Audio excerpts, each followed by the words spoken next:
రాష్ట్రాన్ని అంతర్జాతీయ ప్రమాణాలతో కూడిన మారిటైమ్ హబ్ తయారు చేయాలని రాష్ట్ర ప్రభుత్వం నిర్ణయించింది.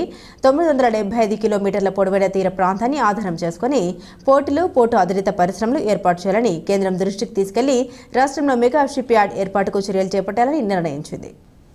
రాష్ట్రాన్ని షిప్ బిల్డింగ్ ఇండస్ట్రీలో కూడా అగ్రస్థానంలో నిలిపేందుకు చర్యలు చేపట్టాలని తీర్మానించిందని, వీటిని సాధించే లక్ష్యంతో రూపొందించిన మారిటైమ్ పాలసీ 40కు మంత్రి మండలి ఆమోదం తెలిపింది.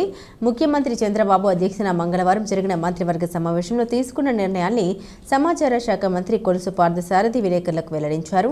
రాష్ట్ర ఆర్థిక పరిస్థితిని మెరుగుపరిచే పలు పాలసీలను మంత్రివర్గం ఆమోదించింది. మారిటైమ్ పాలసీలో భాగంగా నౌకల నిర్మాణానికి సంబంధించి షిప్ బిల్డింగ్ క్లస్టర్లు, ఇతర అనుబంధ ప్రాజెక్టులు వచ్చేందుకు వీలుగా చర్యలు తీసుకోనున్నాం.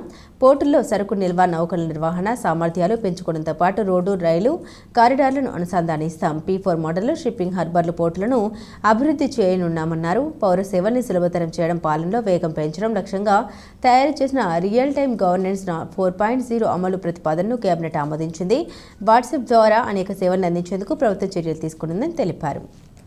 రాష్ట్ర ఆర్థిక పరిస్థితిని, దేశంలో రాష్ట్ర పరిస్థితిని మెరుగుపరచడానికి కావాల్సిన పాలసీస్కి కేబినెట్ ఆమోదం తెలపడం జరిగింది.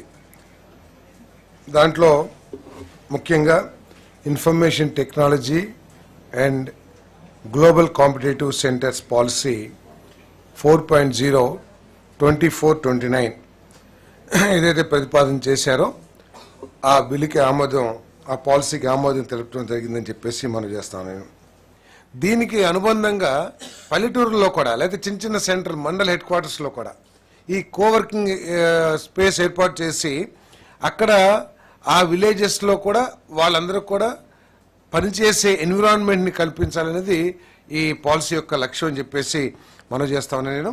దాంట్లో కోవర్కింగ్ స్పేస్ డెవలపర్స్కి అంటే మినిమం 100 సీట్స్ 10,000 స్క్వేర్ ఫీట్ ఉండే స్పేస్ని డెవలప్ చేయాలి.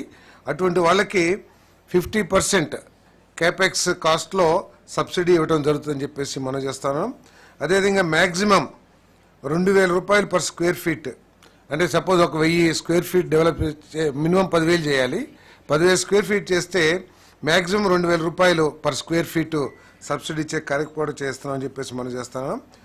అదేవిధంగా INC policy, Andhra Pradesh textile, apparel and garments policy 4.0 2429 ఏదైతే ప్రవేశపెట్టిందో ఆ పాలసీని కూడా కేబినెట్ ఆమోదించడం జరిగిందని చెప్పేసి మనం చేస్తాను. మౌలిక వసతులు, పెట్టుబడులు, ఆంధ్రప్రదేశ్ మ్యారిటైమ్ పాలసీ 4.0 ఏదైతే ప్రవేశపెట్టబడిందో దాన్ని కూడా కేబినెట్ ఆమోదించిందని చెప్పేసి మనం చేస్తాను. ఈ పాలసీ యొక్క ముఖ్య ఉద్దేశం ఏంటంటే, మనకి అనేక రాష్ట్రాలకి లేని వసతి, దాదాపు 975 కిలోమీటర్ల పొడవైన కోస్ట్ లైన్ మనకు ఉండటం మూలంగా దాన్ని ఆధారంగా చేసుకుని పోర్ట్లు కానివ్వండి, పోర్ట్ ఆధారిత ఇండస్ట్రీస్ కానివ్వండి అభివృద్ధి చేయాలనేది ఈ ప్రభుత్వం యొక్క లక్ష్యం అని చెప్పేసి మనం చేస్తా ఉన్నాను.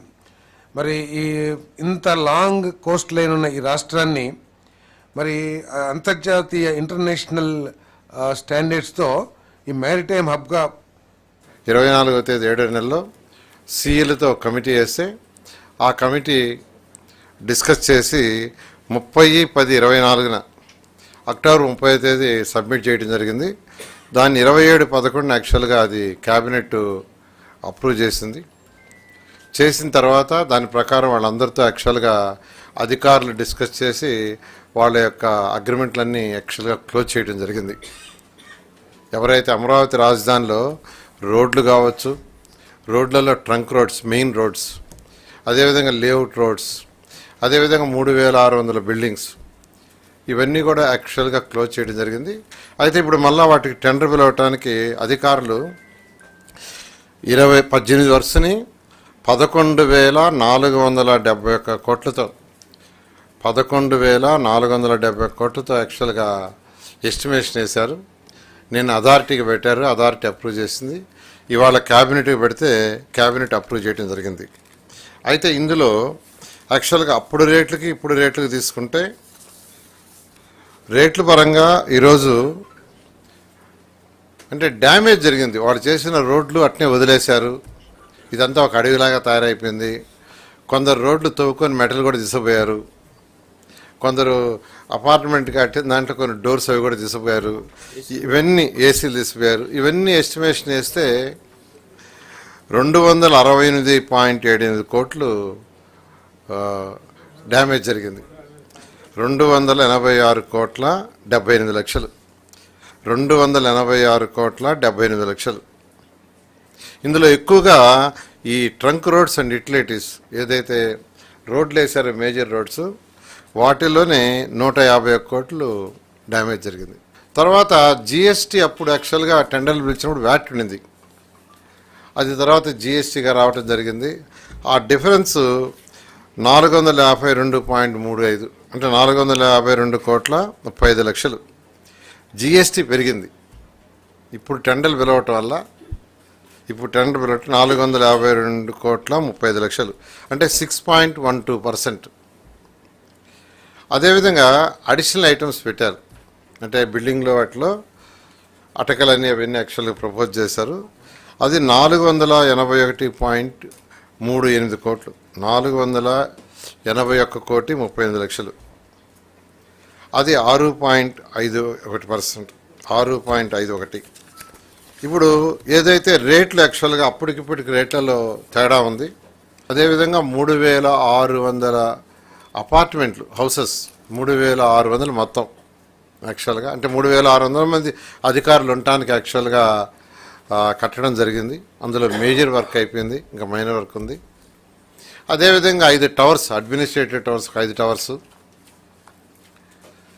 అదేవిధంగా అసెంబ్లీ బిల్డింగు, తర్వాత హైకోర్టు బిల్డింగు, ఇవన్నీ కూడా యాక్చువల్గా పూర్తి చేయాల్సింది. ఏదేమైనప్పటికీ ఈ యొక్క లీగల్ ఇష్యూస్ అన్నీ, టెక్నికల్ ఇష్యూస్ అన్నీ ఓవర్కమ్ అయ్యాం కాబట్టి ఈ మంత్ ఎండింగ్ లోపల మ్యాక్సిమం టెండర్స్ అన్ని పిలిచి నెక్స్ట్ మంత్ నుంచి వర్క్ టేకప్ చేయడం జరుగుతుంది. రాబోయే 3 సంవత్సరాల్లో ఇవన్నీ కంప్లీట్ చేసి ప్రపంచంలో టాప్ 5 రాజధానిలో ఒక రాజధానిగా ఏదైతే ముఖ్యమంత్రి గారు మాకు టార్గెట్ ఇచ్చారో ఆ టార్గెట్ ప్రకారం చేయడం జరుగుతుంది.